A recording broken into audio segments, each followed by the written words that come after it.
On the go, but still want to check out the latest from Johnny Walker LA? Laker news, college top 10s, mock drafts, every video's audio, now on additional platforms, Spotify, iTunes, and Soundcloud. Link in the description below.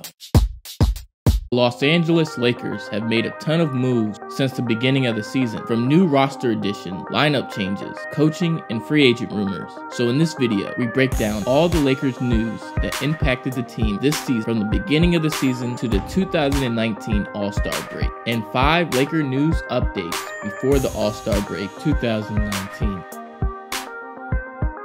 From the beginning of the season, the Lakers have made noticeable roster changes that have really impacted their season's success. Travis Ware was initially on the Lakers roster to begin the season, but waived to sign the Gonzaga forward Jonathan Williams, who played a part in the Lakers' Summer League success in 2018 and provided the Lakers with hustle, defense, and intensity. Upon promoting Williams to the regular season roster, Williams would make his impact immediately, appearing in 6 early regular season games, and showed his impact especially during the Lakers' close loss to the Spurs, recording 8 points, 3 blocks, and 4 rebounds in 14 minutes of action. But with the Lakers still lacking veteran inside presence, the Lakers were able to acquire veteran center Tyson Chandler, who upon release from the Suns, signed with the Lakers for the remaining of the season. Chandler played an important part of the Lakers' early season success, especially with injuries and suspensions the Lakers sustained in the first half of the season. Since Chandler's signing, Ware and Williams have only found action in the Lakers G League, called up only in emergencies.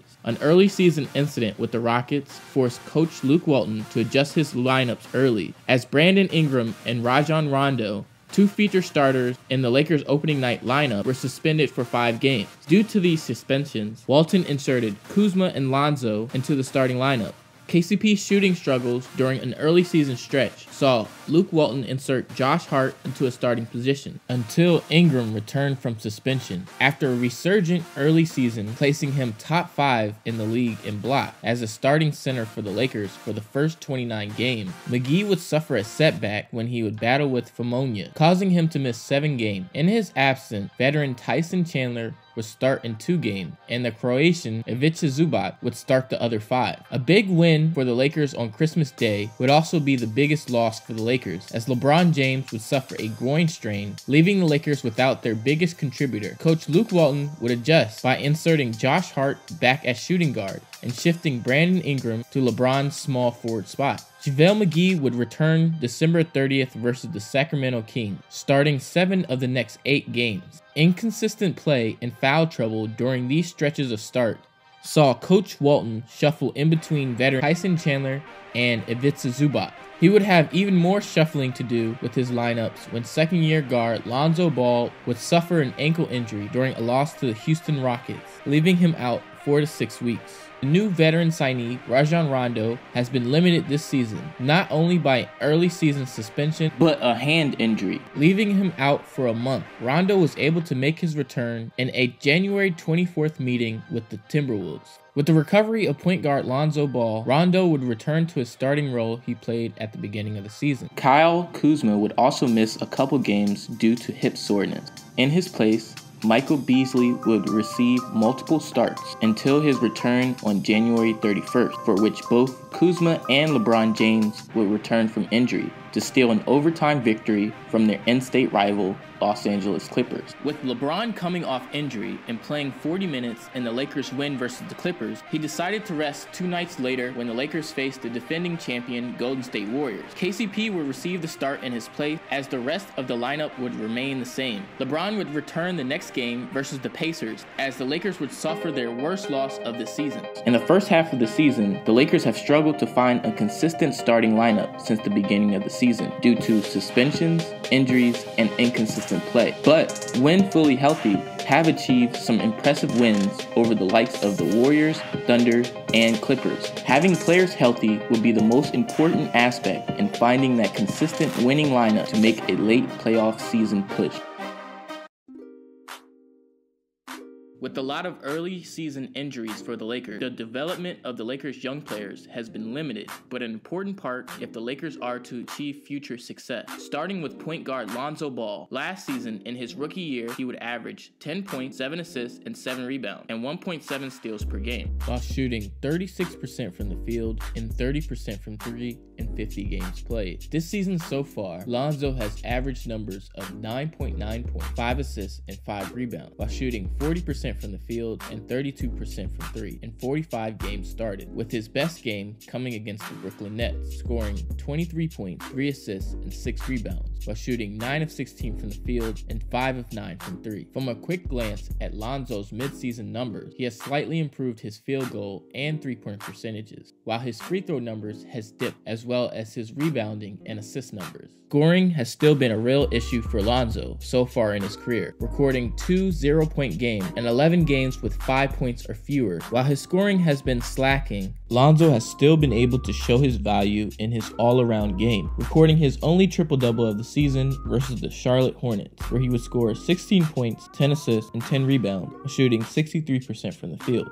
He would also achieve 7 games with 10 plus assists, 3 games with 10 plus rebounds, and 3 games with 5 steals, showing off his versatility in many areas on the court. The most concerning issue for Lonzo is his health. After a rough rookie season playing only 52 games due to various injuries, his offseason would be full of surgery and rehab. The injury bug has hit Lonzo once again, this time with an ankle sprain, which occurred against the Rockets. His scheduled recovery time is 4 to 6 weeks, but could be out the rest of the season. Having a true healthy offseason of training and getting better on the court will be important for Lonzo to achieve success next season. 2017 draft mate Kyle Kuzma was another promising young player the Lakers have looked to develop to that next level. The suspension of Ingram has seen Kuzma become a permanent member of the starting lineup, a different role from the beginning of his rookie career, as he wouldn't start until the 8th game of the year and rotated with Julius Randle and Larry Nance Jr. at the power forward position. This season, with the loss of these forwards, Kuzma has been expected to improve on his already impressive rookie campaign, for which he averaged 16 points, 6 rebounds, and 2 assists, while shooting 45% from the field and 36% from 3. This season so far, Kuzma has increased his scoring throughout the midway part of the season to 19 points per game, 6 rebounds, and 2 assists, while shooting 47% from the field and 31% from 3, with a career-high 41-point performance versus the Detroit Pistons, hitting 5 of 10 threes and 64% from the field. At the mid-season mark of the season, Kuzma has put up 6 additional 30-point games, 3 games with 10 rebounds or more, and 8 games with 5 plus assists. While Kuzma has had some impressive moments, Kuzma's 3-point percentages have taken a noticeable dip in his second year, while his rebounding and assist numbers have remained similar to his rookie season, and his defense has still been a glaring weakness, ranking among the lowest on the team in steals and blocks. Despite his struggles on this end, remains one of the more consistent options in the Lakers lineup, missing only a few games due to a back contusion. His improvement through the rest of the season will be an important part on whether the Lakers will be able to achieve success. Brandon Ingram has been another young asset that the Lakers have looked to develop to maintain success. Last season, Ingram saw his role increase enormously from his rookie season, increasing his numbers from 9 points per game to 16 points per game, while shooting 47% from the field and 39% from 3. This season, Ingram's averaging 17 points, 4 rebounds, and 3 assists, while shooting 48% from the field and 30% from 3, with his best game so far coming against the Philadelphia 76ers, where he would score his career best 36 points, 5 assists, and 5 rebounds, while shooting 16 of 20 from the field. From a quick glance at Ingram's number, his free throw and 3-point percentages have dipped this season, as he has had to adjust to the new additions the Lakers added this offseason. It will be important to see Ingram take that next step forward in his development, upping his numbers across the board the rest of the season to develop into that go-to player the Lakers need to succeed. 2016 second-round center Ivica Zubac has seen his role take an unusual path during his career, to making multiple starts his rookie season, to no starts and G League stints last season. This season will be a huge benchmark for Zubac, as he will be in the final season of his rookie contract. This season, fans have seen an uptick in Zubac's minutes and production, as he would average 7 points and 4 rebounds while shooting 60% from the field, with his best game coming against the Oklahoma City Thunder, where he would score 26 points and grab 12 rebounds while shooting 12 of 14 from the field. Zubac has been able to pick up some late starts through early January, impressing many with his low post ability. Continuing this effort the rest of the season will only see the increase in Zubac's minutes going forward. The Villanova swingman Josh Hart has also been a large part of the Lakers youth movement, and at the end of the season, fans got to see flashes of what the veteran guard could bring to the squad. This season, the suspension of Ingram and veteran KCP struggling to find his stroke early in the season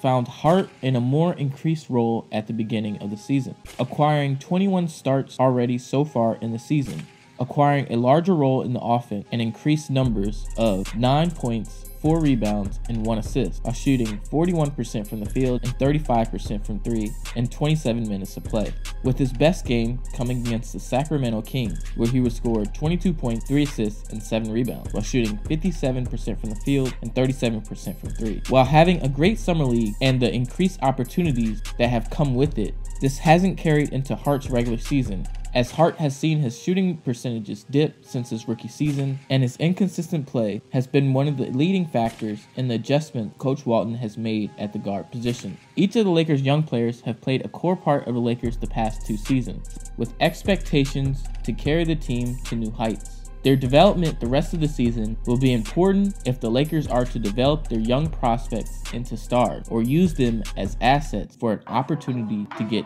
greater all-star talent. The Lakers' improvement on defense has played a large part in the turnaround of the team the past 2 seasons.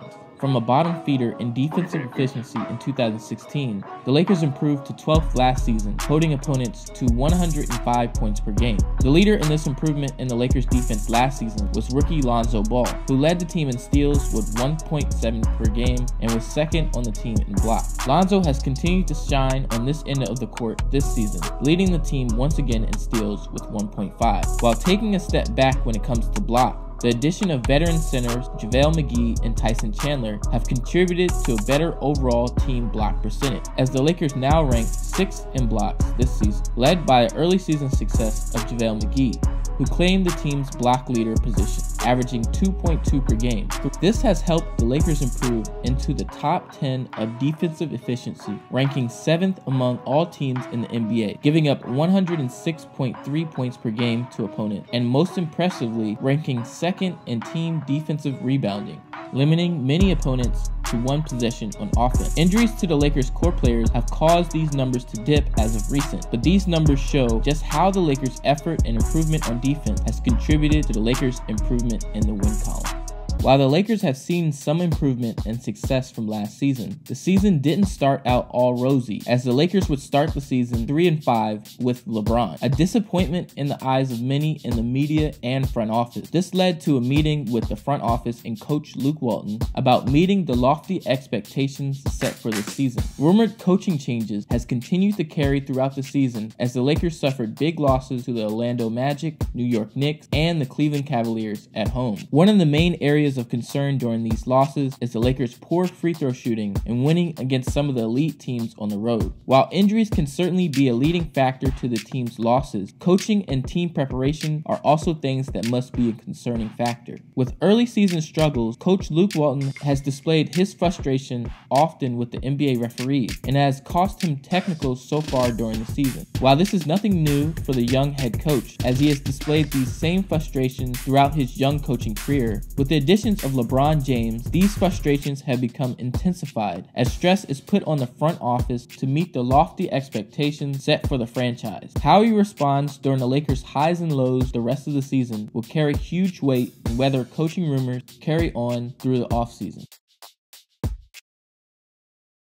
Since the arrival of LeBron James, the expectation is that the Lakers are preparing for their next free agent arrival. With a ton of cap space and a bunch of notable star free agents available in 2019, the Lakers have invested time and asset into getting as many free agents as possible to join the Lakers with LeBron James. Finals MVP Kawhi Leonard requested a trade from the San Antonio Spurs last season, and has since been traded to the Toronto Raptors. But this season hasn't been without speculation on Kawhi's next move, as he has yet to sign an extension with the Raptors and could sign with another team this offseason. These rumors have continued to swirl as Kawhi would sit out the Raptors' only visit to Staples Center with an injury, and has been rumored to have bought a home in San Diego. While these new details may have no connection with Kawhi joining the Lakers, the appeal of the franchise with Magic Johnson and the mysterious ways of Leonard leaves many questions to be answered this offseason.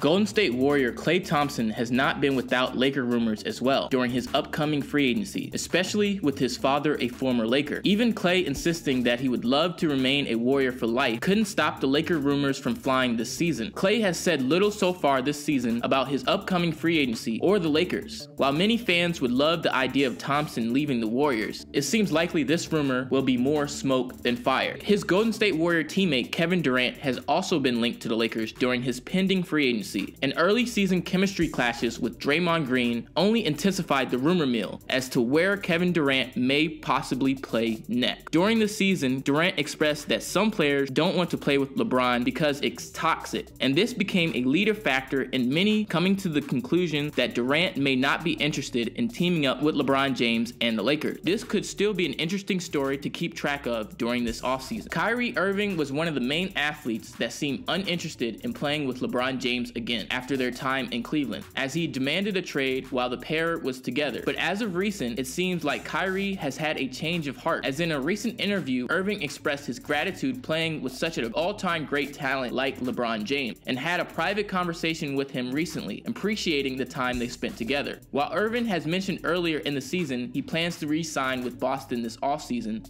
an early playoff exit have many speculating his next move, and with a ton of cap space available for the Lakers this upcoming season, a possible reuniting of the two. The biggest free agent rumor that arose just as the trade deadline approached is New Orleans Pelicans star Anthony Davis requesting a trade from the Pelicans. With the Pelicans struggling to build a contending team around him, Davis has given the team an opportunity to get the most they can in a trade before he can leave the franchise in 2020. And with Davis also signed with Rich Paul, a friend and agent of LeBron, it may be a matter of finding the right core pieces to make the trade happen before the season ends. Speaking of making trades happen, that's exactly what the Lakers front office would do as the trade deadline approached, trading 2018 second-round pick Svi Mahayu and a second-round pick to the Detroit Pistons for Reggie Bullock to add veteran shooting to the team. While still looking to make a splash with an Anthony Davis deal, talks have stalled with the Pelicans as the Lakers offered Lonzo Ball, Brandon Ingram, Kyle Kuzma, as well as multiple draft picks, but to no response to the Pelicans, failing to make a deal before the trade deadline. The Lakers may continue talks during the offseason or wait till Davis becomes a free agent next year. But what do you think the most impactful move the Lakers have made thus far in the 2018-2019 season? Leave it in the comment section below. But until then, it's been your boy, Johnny Walker LA, and I'm out. Bow!